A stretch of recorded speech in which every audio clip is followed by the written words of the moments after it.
Hey, it's a Humble Collector here, and in today's video we're taking a look at another death card, this one for Alois Mandl, and this was really cool because this was my first death card that I was able to actually go in. I got an Ancestry account, I was able to actually find his death record.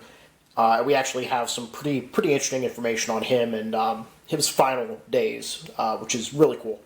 So without further ado, let's get started. So as a reminder, in prayer to the obergefreiter Alois Mandl, a farmer's son of Nunesburg, who died on July 26, 1943, in the heavy defensive battles for Orel at the age of 30 for the fatherland. Now, I'm going to put up on screen now the death record I was able to find through Ancestry for him, and in it, it states that he was actually a member of the 4th Battery Panzer Artillery Regiment 103.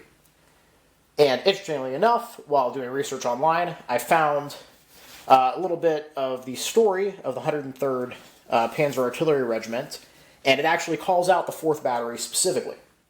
So, an excerpt from that. On July 18th, 1943, the 4th Battery, as part of the reinforced Panzer Reconnaissance Division 4, part of Kampfgruppe, moved into the area north of Karachev, where the enemy had broken through. Until August 2nd, 1943, this unit supported the independent and very agile battles of the combat group with good success.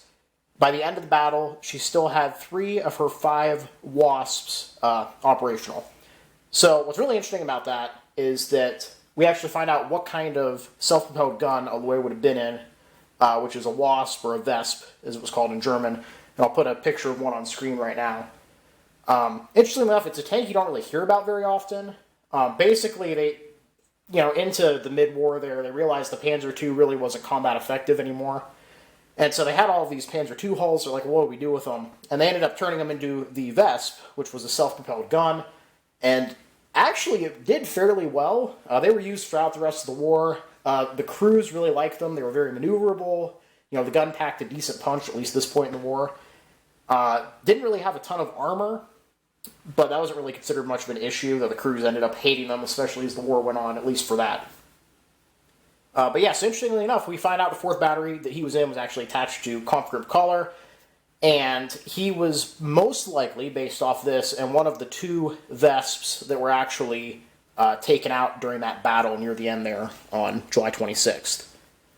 So it's one of the really neat things why I like collecting death cards and doing these videos, is now, especially with going through Ancestry and finding this stuff, you're really able to paint a story of what kind of happened in the last days of the people in these cards. Which is really kind of incredible.